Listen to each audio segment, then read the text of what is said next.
Kena kaya kanai voltam. Kana kalobia perang. Diuta na nung bonua. Bitira na kam. Lako. Lako kina bonu boro tabe. Au na bagari como matan tuleu. Au na bagarong adam. Au na bakalonga tekiko. Ia mono huni be bakalonga. Arongo no. Na bo sala na no muta. He broke away from that small world. And he dared to fly away. And today, Kimam Samay Vakandin Tachugo, now he sacrificed. We are proud to be related to you because you've achieved so much this last 21 years. Although you come round, you know, I love the way you carry yourselves because you're setting benchmarks for your younger siblings. That's your biggest job. No more job number two, show them the way. You don't know Musa Pamela to of your one delta week. They will come, selling last. Kawan I will come. Wakaroko, we round at Tamamu, Kenetina, men and then decking and no. No, the English version, King James Bible said, honor your father and your mother. You go to the new translation, it says, respect. Those are very powerful words.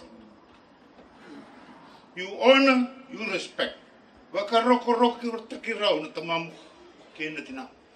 Beside you is a great woman who has done so much.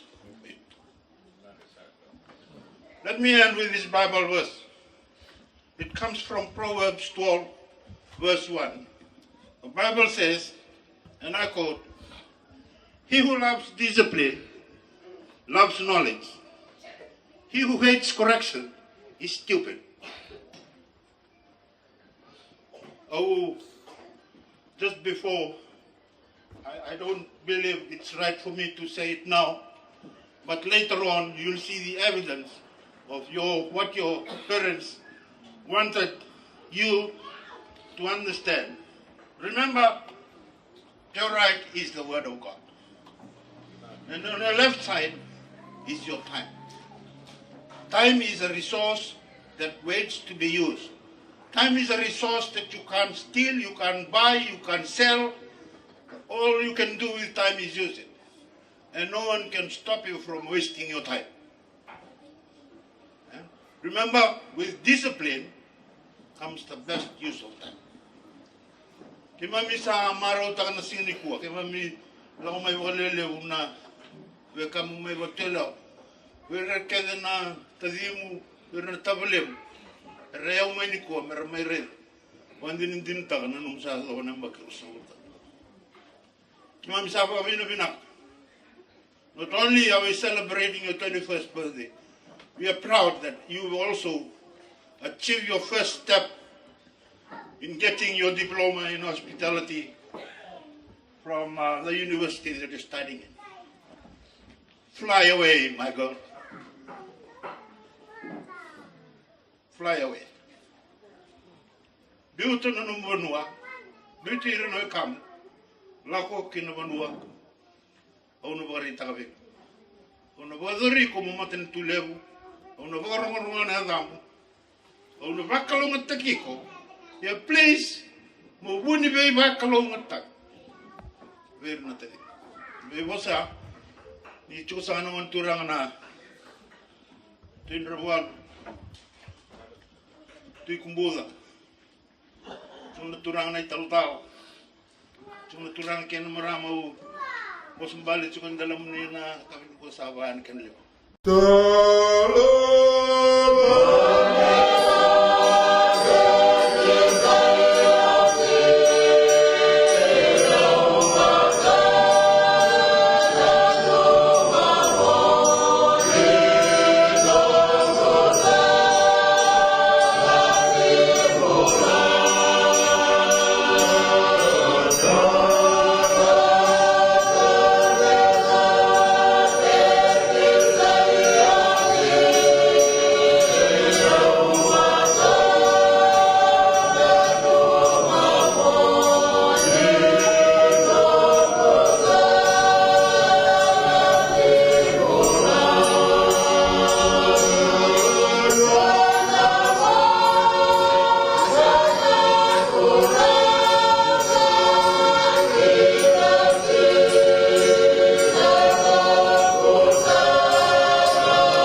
Ako turang sa chiko na banwa. Wala chiko sa naman ni turang na matay. Oy. Nakinabiwa ka ni nabindagan ni buat turang usagang balasa ka na kami ni kuwa. Naka. Kinigaw ko buat turang ka ba banwa. Sa bisa ka chiko may kina na kaya ni kuwa. Naka. Kaya sa kami na irola ko ni ikaw may balin yung bulang. Di ba ka nga sa kaya ni kina na kere-kere. Ibunua siu. Imuni bono wangon itu ranga tu navy. Pero din role mo kay tayo may na nakawuli mo yung kasi ni buli bodim. Naka. Din ro lomaroro kina, ro lomabinaka kina. Akale mo chuko na buka binibinaka. Naka. Akale mo chuko na kinando kay tu saba mo tini samaro chuko kina na biwa kanin non so wale ruwe bono siu. Naka. Pakin non ramo wale non itu ranga na matay mundo. Naka. Sa may nakaibin ni kuha sa nga lukul may ang kasinibul wade mo. Sabi ko wala may na turang abay tadi ni kinabubale no man niya busa. Sa milabe tagi ni ka muna nga nakabin ni kuha. Sa ka muna nga sa katyo nga may nanunggu panuwa mo no sewu. Imo ni panuwa wana nga turang na tuinaibi ni niya busa. Kamu nang usala bete na kabin ni kuha sa kamu nang atyo na ibo sombo. Nawali. Nabuni ka ka lebu. Uni ka kai, no sabu ka ro bol mai na ka bini kuwa. Naka. Nakale bu na pa bini bina ka na ka bini kuwa. Naka. Sa may labe ta ginindo akamu na sa iborita gini kenan to kai. Ni kenan ro ko bisa chu na itabi ba turanga ba bonwa. Naka. Bo sabu ka o itabi bol mai kina. Ro sa kanya usa. Ano mo ni turanga na mata ki mundo. Kena mata biya ka ni sa ano mai na ka bini kuwa. Nakare sa katyo kina na be mosoti. Di ba kay sasaka, lilay na kay may dormi ko mundo na ka bini kuwa. Kani sa katyo kinon yusot. Sa nuita sa katyo ni namaro sa katyo na biyo kani. Tumo wale ruwa. Aramay tumo ng ngone. Ina to sabi yo kani. Sana basi ka sa katyo no tubi maro na biyo to. May malaw sa katyo no sa ni kamuna ngay baka sombu.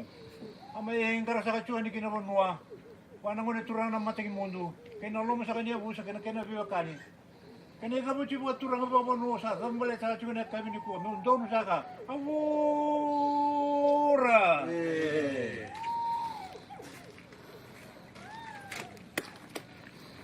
Iya sa ating ko na kamunangan ni Biyokani Lebasum. Kamunangan talangan ni nung tutong dua mata na bingaw na kayo sa. Tubuto na bikabinaka. Kanraki binaka tiyong mata na bawa ni Bingarabing ko. Mana? Hindi na. Nalumat sa tiyo na kamu nang buat turangan nalingan tulungan turang na matan mo. Nagwali na turkarawa kenan rabio kan sa cuma na kapitan tay. Mundo kamu nang nawi kay kito may buno siyo. May mo ni buno non ci nang turang na tinay bi. Kenan rabio kan sa son ko di ko na buno lolo na rawa. Bale tinga sinibuli mo din. Ito sa anto kana kamu nang. Ito sa Rokova kena po sinibuli ngiti ni Biyokani. Ano yung tingani nakataka ni Loloma. Baleti tamay Merlin sa lagi mamaman to may. O may ko total naman ng vale ni Berni ko sukay bukan dua. Gele buwan itaw kinilawan sige ni mata. Ito sa araw kami binaki naman to buat turang atakan ng tubiyakan. Kanji na kena bosa. Ara tumbut ko ng takawar sa nagari ni Chico. Ito sabi ko kan Chico. Kasi nga nakaya may daka. Ito sa ating ko matukan ito sa bubale matukan. Ang bulan na na turanga. Ito kini nututu mo ni watu-waturang. Ito mulu na katsuka na kamudo. Rabi na katsuka na ngong balik sa tamay Merlin. Andalo tuwa kali katsuka mantak ka naman na buwana. Mana? Hindi na. Tama sa kamanda na kamunangam. Ayaw sa kailew. Kaliw. Amudo. Do. Nasa walebu. Ka. Halo Monrokai. Wala waliw.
Usado cuma dari kemundu.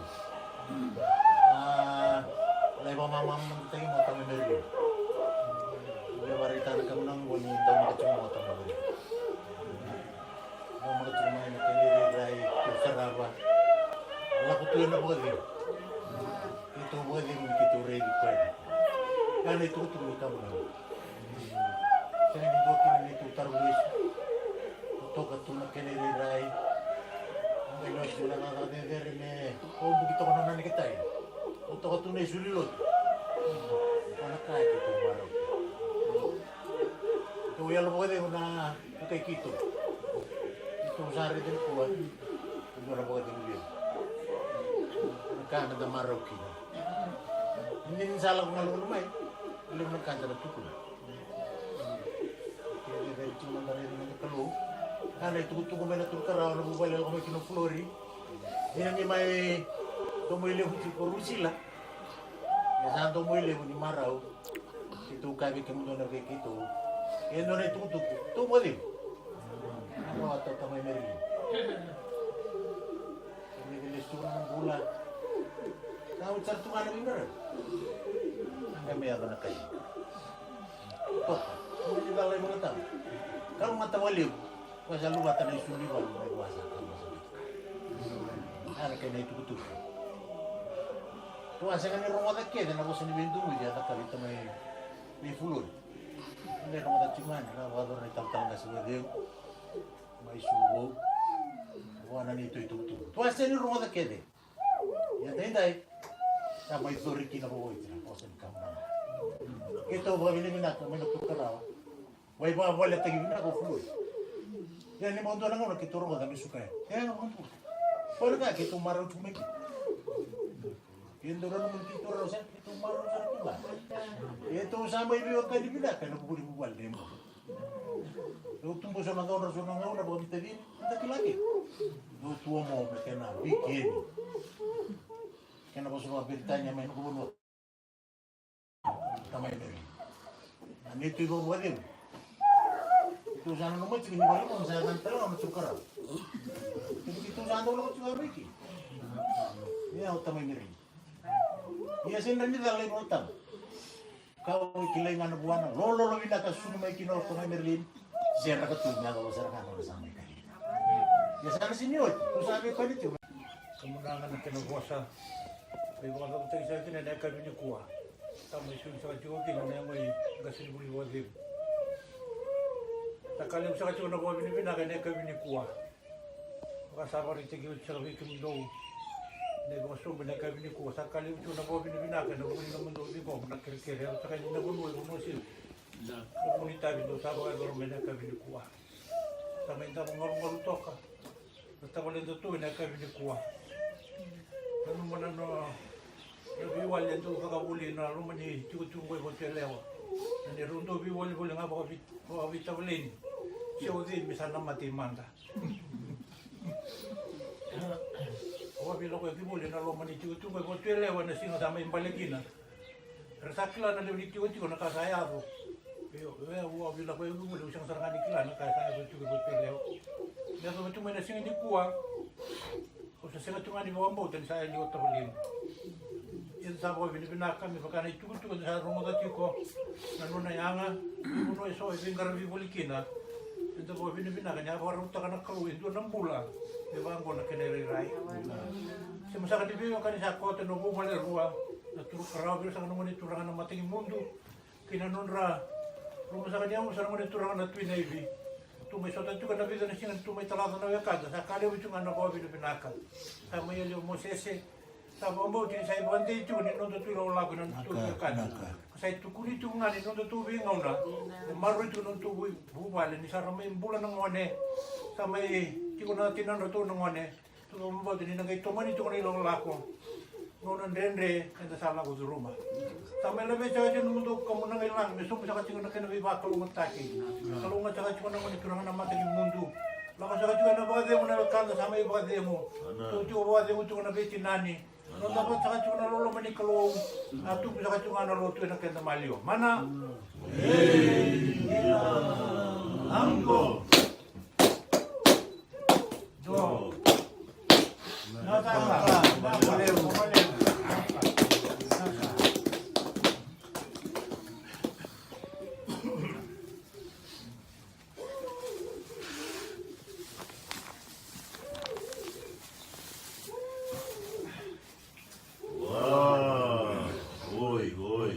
Wah, Oi. Sama turang sa katal kibin ako nuwa. Tur karawi sa kanang turang na mata di mundo. Wah, oi. Nakinakan ni, ano sa kanya sa mga turang.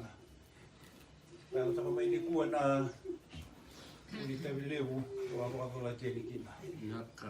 Doon sa ko muli may kinagalimbulay na kayo ni kuwa. Kamay daw no mas ni bulwa dia manoroman no na bupale. Kamay karibyo tinatawag ni Bisuli na kayo ni kuwa. Sa ating pumasakan ng bunga na turang na tuwi Navy, ng turang na tuwi Kambara. Dahil muli ko sa kanong turang na tuwi Kumbu, pinakinamatibyo ka na sabi sa kanay kayo ni kuwa. Kamay labay ta chumay doon nakamunanga na Ilisara.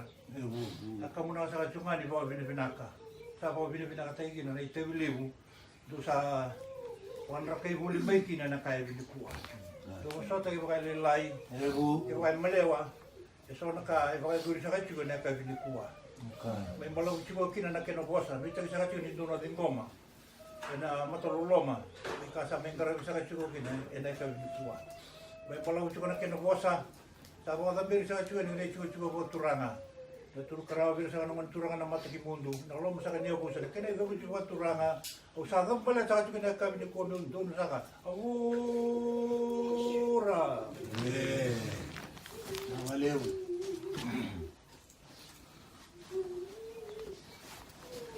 Sabi ko mina kamunanga di Bunua, kamunanga di Biwakan. Sabi ko mina matakin na kanabosa, kirina kalau sa tumong me sul man po game. Kalau mo tuwas tigo, yang bagi pinakanabuan yang bagko, kan tapi kan pinakacuman tanga mana. Dina.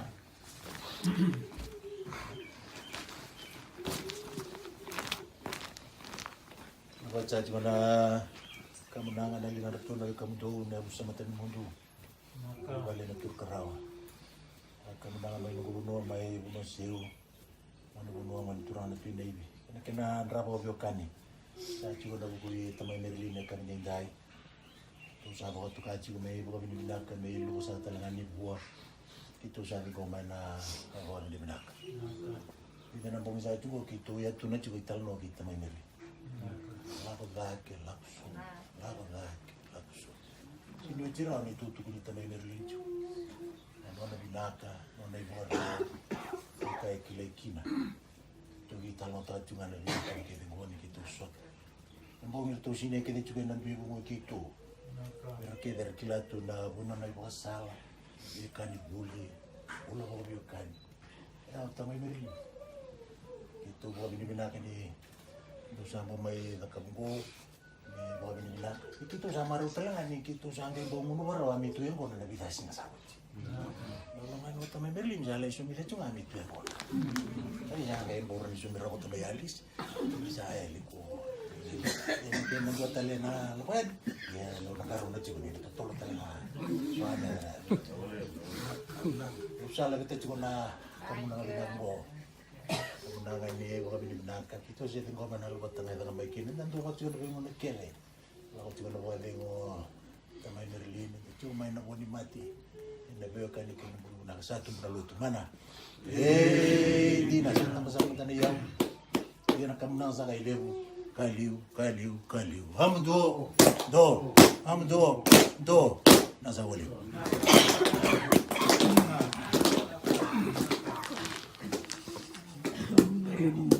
sa patong bagang pecuklah naman garabi cunun tuwing garabi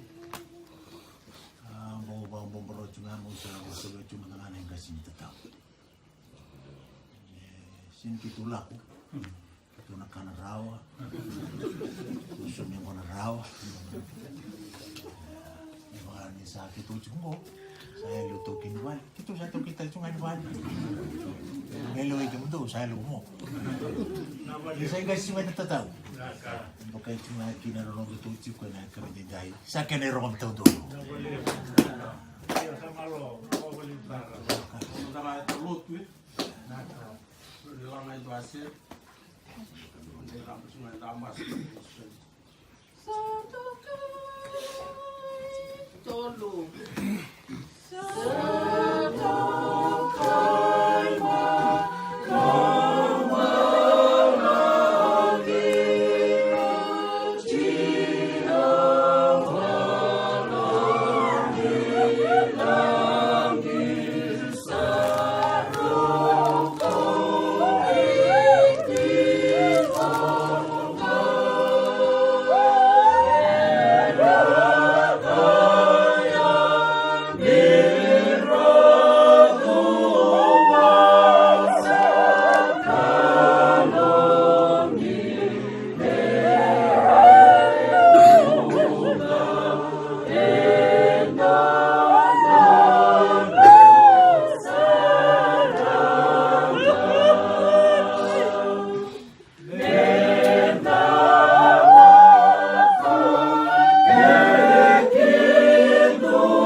di warta tal tikin na mundo na list tal mai ono me kot ke mundo lit ko tal mai do mo to sa ti ko kita mo sa ti ko na masri aklama Amen.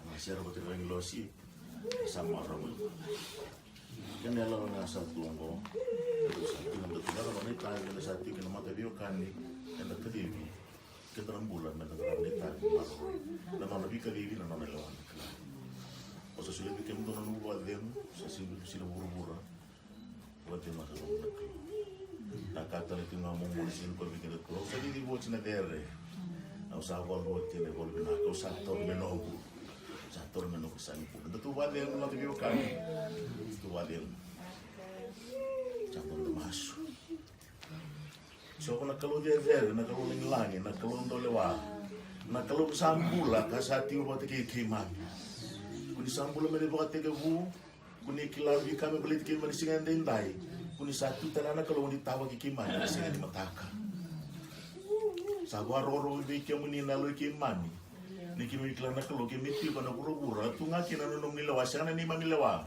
sana ni mami tu na kalau no ni lawa ki sabar roro kina kim sa kata te ki bana kalau ki be ke muni kim sabar ka bi bana ke ni singa ndai Dina ni tangi tiko na loe ke mani, dina ni kemi baisa sa tala tiko na loe ke mani. Ano mo ni tamata, ano mo ni kadivi.